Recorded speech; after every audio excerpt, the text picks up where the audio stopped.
up?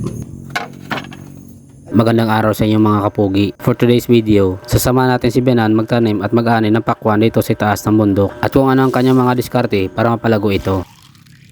Di pa sumisikat ang araw ay umaalis na ang aking biyanan para asikasuhin ang kanyang mga tanim doon sa itaas ng bundok. May dala pala siya ditong organikong lupa dahil malapit na naman ang summer. Ang itatanim namin dito ay ang pakwan. Kapag hindi kami nagkakanggot ng nyug, ito ang kanyang libangan. Para hindi siya maboring sa pagtatanim dito ay atin siyang samahan. Kung makikita nyo sa iba kong video, kapag nagkakanggot kami ng nyug dito sa bundok, dito kami nagpapahinga sa kubo ng aking biyanan at nagdadala na lang kami ng baon para hindi na kami akyat baba dito sa bundok. At nagsisimula na siya dito na magbungkal ng lupa para sa paghahanda ng pagtanim namin ng pakwan. Sa pagbubungkal naman ng lupa dito mga kapogi ay mano-mano niya lang itong ginagawa at hindi niya na kailangan dito ng kalabaw. Ay simulat sa pool ay wala naman talaga kaming ganun mga kapogi.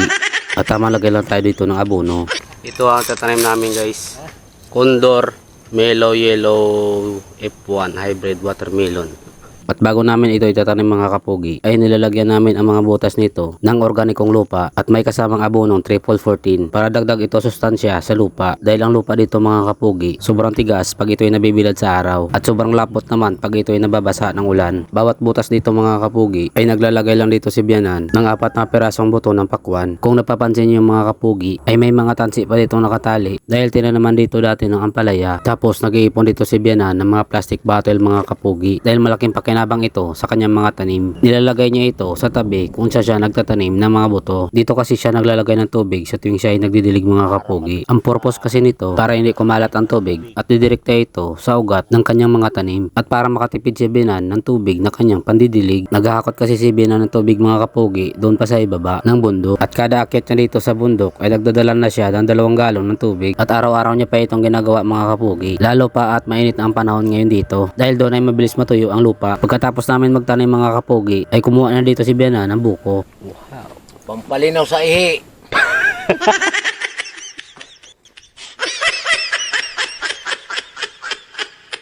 Nang natapos na kami dito mga kapogi ay bumaba na kami kaagad ng bundok.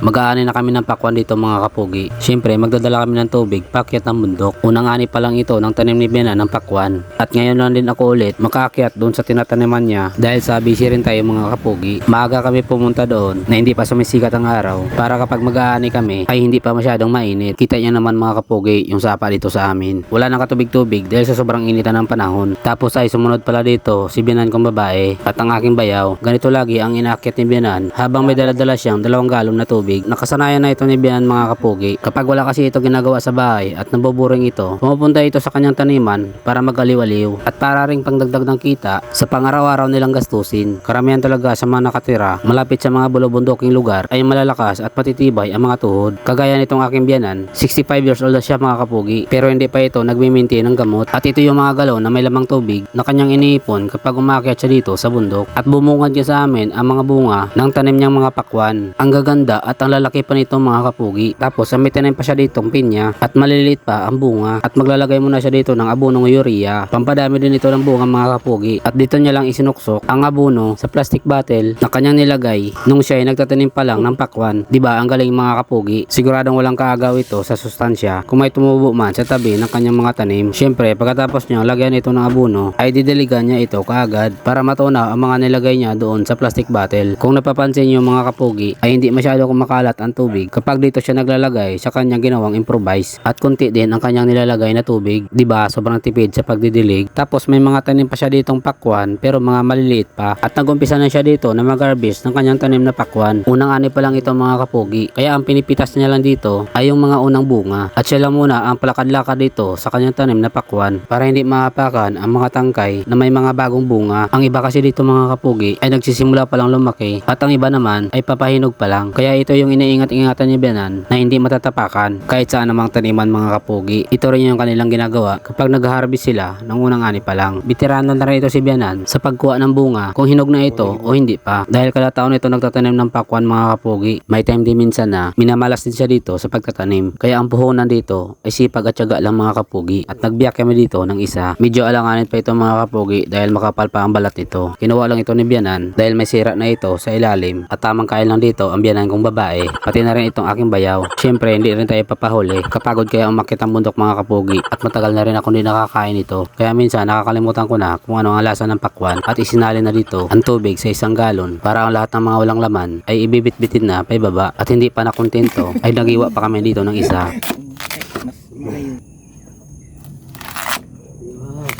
Sa tunog pa lang mga kapogi, alam mo na fresh na fresh ito. Sa kagat pa lang ay mangingibabaw ang iyong kabaklaan. Pero joke lang yung kapogi, straight po yung aking bayaw. Kunti pa lang naman ang aming nakuha dahil unang ani pa lang naman ito mga kapogi. Sigurado mas marami pa ito sa susunod naming harvest. Sa mga nakaabot sa dulo ng aking video, maraming salamat at God bless sa inyong lahat.